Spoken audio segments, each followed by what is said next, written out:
My grandson used to stop by every Thursday after school. We played chess in the kitchen and talked about baseball while my coffee got cold beside the window. Then suddenly, he stopped coming. No explanation, no messages. 2 months later, I accidentally overheard my son arguing with him on speakerphone, and the truth hit me harder than I expected. At first, I told myself Tyler was just busy. Kids grow up fast now, too fast. 1 minute they're asking you to teach them how to throw a curveball. Next minute, they barely answer texts. But this felt different.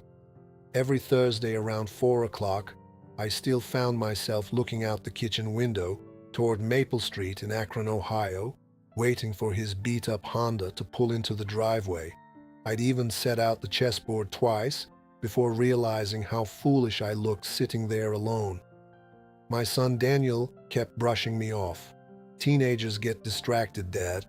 That's what he said every time I asked. But Tyler wasn't like that.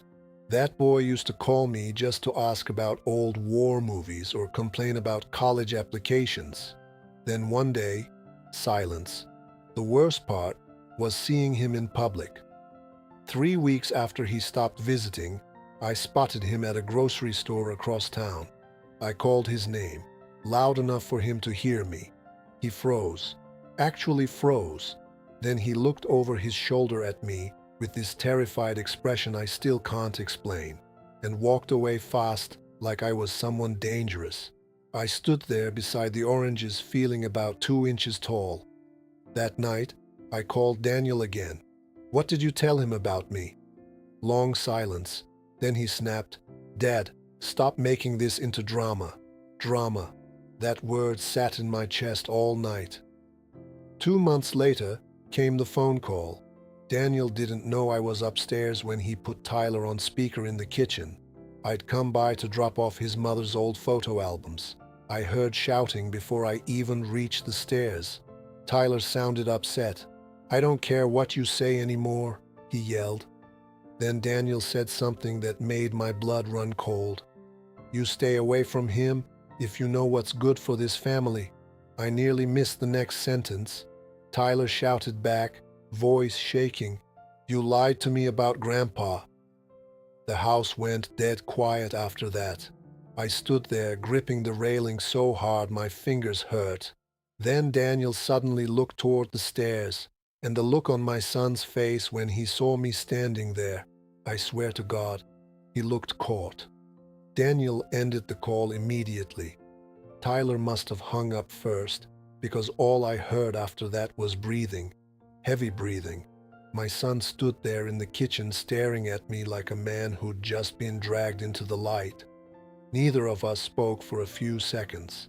Then he said, real cold, "How long were you standing there?" "Long enough." He rubbed his face hard and looked away. I could see panic all over him now. Not guilt, panic. "What exactly did you tell Tyler about me?" Daniel laughed once, short, nervous. "You always do this," he muttered. "You hear half a conversation and build a whole story. Then tell me the other half." He didn't. Instead, he walked past me and started gathering papers off the counter. Bills, bank envelopes. I noticed one stamped "Final Notice" before he flipped it over fast. "Dad, just leave this alone." That sentence bothered me more than yelling would have. I followed him into the living room. "My grandson looks scared of me. You better start talking." "He's confused." "About what?" Daniel's jaw tightened. "About family." That answer made no sense. I kept pushing anyway. "Did you tell him I did something?" "No." "You tell him I hurt somebody?" "No." "Then why's he acting like I'm poison?" Daniel exploded then, because maybe he finally sees who you really are. The room went dead quiet after that.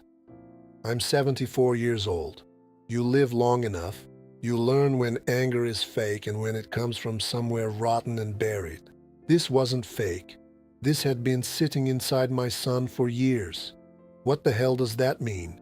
I asked quietly, but he backed off immediately, too quickly. "Forget it." "No." You don't get to say that and walk away. He grabbed his keys. You should go home. Daniel, I mean it. I stared at him. My own son. Same kid I taught to ride a bike outside our old house in Canton. Same boy who cried at his mother's funeral and held onto my arm like he'd drown without me. Now he wouldn't even look me in the eye. As I headed for the door, I stopped. One question, I said. Did Tyler stop coming because of you? Daniel didn't answer right away. Then he said something I still hear in my sleep. I did what I had to do. I drove home shaking. That night, I barely slept. Around 2 in the morning, I dug through old photo boxes in the hall closet. Pictures of Tyler fishing with me at Lake Erie. Tyler asleep on my couch during football games. Tyler hugging me after his high school graduation. None of it made sense. Then I noticed something strange. In every recent family picture, Daniel kept himself between us. At birthdays, cookouts, Christmas, always between me and Tyler, like he was blocking something. The next morning, I made a mistake. I called my daughter-in-law, Melissa. She answered, sounding nervous immediately. Frank, this isn't a good time. What did Daniel tell Tyler about me? Silence. Then I heard her whisper something to somebody near her, probably Daniel. When she came back, her voice sounded smaller.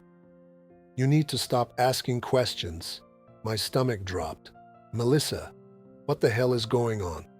Another long silence. Then she quietly said, he thinks he's protecting him. And before I could say another word, she hung up. For 3 days, nobody answered my calls.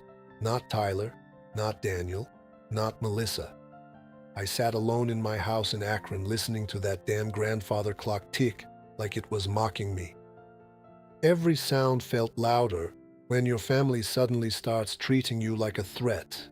By Friday night, I couldn't take it anymore.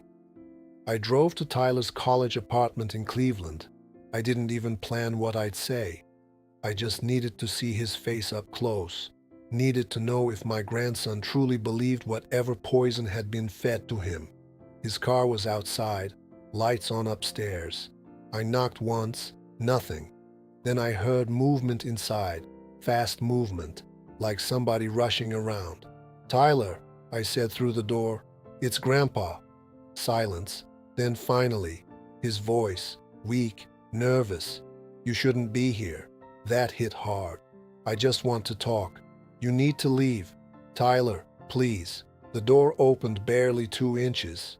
Chain still locked. And Lord, the look in that boy's eyes, red, exhausted, scared, not angry, scared. He wouldn't even open the door fully. I can explain whatever your father told you. That made him flinch, actually flinch. Then he whispered something that damn near stopped my heart. Did you really do it? I felt cold all over. Do what? His breathing got shaky. My dad said you ruined somebody's life years ago. I stared at him. What are you talking about? He said there's things about you I don't know. Tyler. He said Mom made him promise never to tell me. I couldn't even process it. Melissa knew too, or at least knew something. The chain rattled because Tyler's hands were shaking against the door. I didn't want to believe him, he said quietly. But then he showed me papers. Papers. My mind started racing immediately. What papers? But Tyler suddenly looked behind him toward the apartment hallway like somebody else might hear. I can't do this. Yes, you can. Look at me. He wouldn't. That hurt more than anything. I changed your diapers, I said softly. I held you the day you were born. Whatever your father's saying, ask me directly. Finally, he looked up, tears sitting in his eyes now. Did Grandma leave because of you? I stopped breathing for a second. My wife Helen died 9 years ago from pancreatic cancer. Everybody knew that, or at least I thought they did. What? My dad said she was miserable before she died, Tyler whispered. He said you controlled everything, that you scared her. I felt like the floor disappeared under me. Daniel was rewriting history, not just about me, about his own mother. I grabbed the railing beside the apartment stairs just to steady myself. "Your grandmother loved me," I said quietly. Tyler looked torn apart inside. "I don't know what's true anymore." That sentence nearly broke me. Then suddenly another voice came from inside the apartment. A girl. "Tyler, lock the door." I saw panic flash across his face, and before I could stop him, he shut the door in my face. But right before it closed, I caught one thing sitting on his kitchen table. A brown envelope, my name written across it in Daniel's handwriting. I didn't sleep at all that night. I sat in my recliner until sunrise, staring at an old photograph of Helen on the bookshelf. Myrtle Beach, 1989. Wind blowing through her hair, smiling at me behind oversized sunglasses. Miserable. That's the word Daniel used. I kept hearing it over and over. By morning, I was angry enough to stop feeling hurt. I drove straight to Daniel's house in Parma before I could talk myself out of it. Melissa answered the door looking pale. The second she saw me, her shoulders dropped like she already knew why I was there. "Where's Daniel? He's not here. Don't lie to me." She looked exhausted, not scared, exhausted. Finally, she stepped aside and let me in. The house felt tense, quiet in that ugly way homes get after too many fights. I could hear a television upstairs, but nobody talking. Melissa closed the door softly behind me. "You shouldn't have gone to Tyler," she whispered. "You people turned my grandson against me. He's confused. No, he's manipulated." That word hit her hard. I saw it in her face immediately. She crossed her arms tight across her chest. "You don't understand what Daniel's been dealing with." "What exactly is he dealing with?" Tears filled her eyes all of a sudden. Pressure. Pressure to do what? She looked upstairs before answering. Then came the first real crack in the whole lie. "The money's gone." I stared at her. "What money?" "Most of it." My stomach tightened. 3 years earlier, after Helen died, I sold a piece of family land outside Akron, almost $200,000. I trusted Daniel to help invest it because I didn't understand half that banking crap anymore. My own son handled everything, or so I thought. Melissa sat down at the kitchen table like her legs gave out. "He made some bad decisions," she whispered. "How bad?" She wiped her eyes hard. "There's debt." That brown envelope flashed into my head instantly. Papers, my name on them. "What did he show Tyler?" She shook her head immediately. "I can't." "Yes, you can. He said if Tyler stayed close to you, you'd eventually find out everything." The room started spinning a little. I grabbed the counter edge. "Find out what?" Before she could answer, I heard footsteps upstairs. Daniel. He came down fast and froze when he saw me standing there. For 1 second, nobody moved. Then his face turned mean.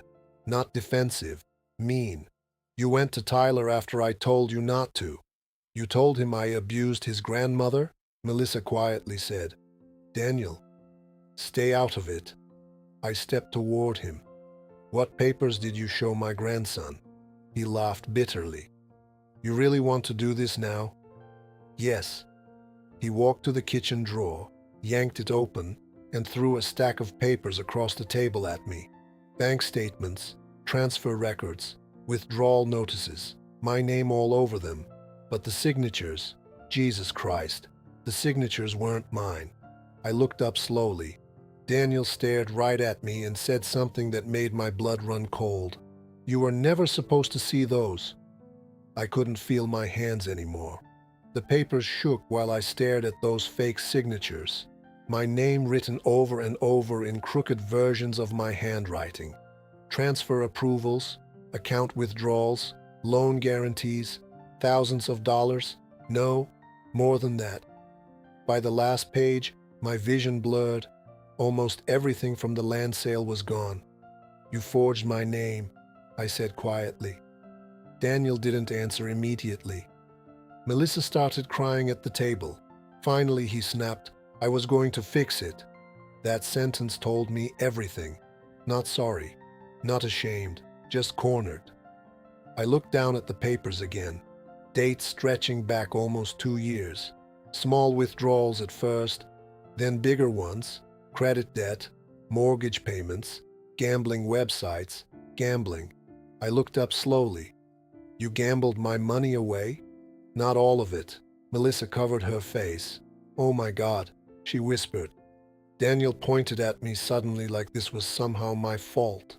"You have any idea what pressure feels like? Tyler's tuition, the house, mom getting sick, everything falling on me all the damn time. Don't you dare bring your mother into this." He slammed his fist onto the counter. "She died hating this family." Melissa gasped. Even he looked shocked after saying it. I stepped closer. "That's a lie." "You think I didn't hear her crying at night?" "Helen cried because she was dying. She cried because she felt trapped." "No," I said quietly. "She cried because she knew what you were becoming." That hit him hard. His whole face twisted. And suddenly, I understood something awful. This wasn't just about money anymore. Daniel hated me. Maybe for years. Maybe because I stayed steady while he kept failing. Maybe because Helen leaned on me instead of him when she got sick. Maybe because Tyler loved spending time with me, more than listening to his father scream at football games and slam doors. All that resentment had been rotting inside him. Then Melissa said something that changed everything. "Tyler found out by accident." Daniel turned toward her fast. "Shut up." "No." She stood up shaking. "You told him Grandpa was dangerous because you needed him away from Frank's accounts." I stared at her. "What?" Daniel's face went white. Melissa kept talking through tears now, like she couldn't stop. "Tyler saw the bank letters first. He asked questions." Daniel panicked. She pointed at the papers. "He told Tyler you were controlling and abusive, so he'd stop talking to you. Stop looking into things." My knees nearly gave out. All this time, my grandson wasn't avoiding me because he hated me. He was terrified. Terrified his grandfather was secretly some monster. Daniel suddenly exploded. "You think he would have kept quiet if I told him the truth?" he screamed. The whole house shook with it. Then he looked right at me, eyes dead cold. "I took the money because I knew you'd never willingly help me enough."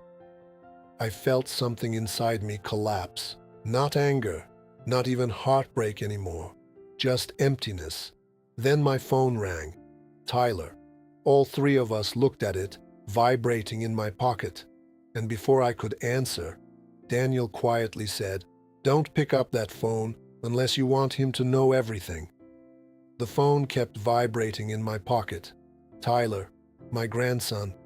For 1 second, nobody moved. Then Daniel stepped toward me. "If you answer that call," he said quietly, "you destroy this family for good." I looked at him and almost didn't recognize my own son anymore.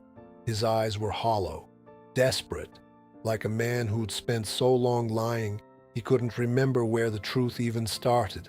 The phone stopped ringing. Silence. Then another call immediately came through. Tyler again. This time I answered. "Grandpa?" His voice sounded shaky. Young again, like the little boy who used to crawl into my lap during thunderstorms. "Yeah," I said, breathing on the other end. Then he asked the question Daniel had been afraid of all along. "Did Dad steal from you?" Nobody in the kitchen breathed. I looked straight at Daniel while I answered, "Yes." Melissa started crying harder. Daniel shut his eyes like he'd been punched. Tyler didn't speak for several seconds.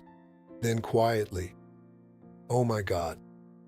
I walked toward the front door slowly with the phone against my ear. Behind me, Daniel said, "Dad." I ignored him. Outside, the evening air felt cold against my face. My hands were shaking so badly I nearly dropped the phone onto the porch steps. Tyler finally spoke again. He told me you were dangerous. Every word sounded broken. He said Grandma was scared of you. He said you manipulated everybody around you. I leaned against the porch railing. Do you believe that? Long silence. Then I heard him crying. No. That nearly broke me completely. I'm sorry, he whispered. I should have come to you. You were protecting yourself, I said. That's not your fault. Behind me, the front door opened. Daniel stepped outside. I could hear Melissa yelling inside now. Cabinets slamming. Years of poison finally spilling out all at once. Tyler heard it too. What's happening? I looked at my son standing there in the doorway. For the first time in his life, he looked small. Not angry, not powerful, just ruined. Then he said something barely above a whisper. I never meant for it to go this far. I stared at him for a long time. You used your own son. Daniel started crying then. Real crying. Ugly crying. But it didn't reach me anymore. On the phone, Tyler quietly asked, Grandpa, are you okay? I opened my mouth to answer, but before I could, Daniel suddenly shouted from the porch, tell him why Grandma was really crying before she died. Everything stopped, even the wind. My grip tightened on the phone. Tyler went silent, and Daniel looked at me with tears running down his face and said, She told me what happened the night before the hospital. Then he finally said, the one thing I prayed my grandson would never hear, and Tyler whispered, Grandpa, what is he talking about? If this story hit you hard, let me know in the comments what you would have done in his place. And if you believe family, trust, and dignity still matter, subscribe for more real emotional stories like this one.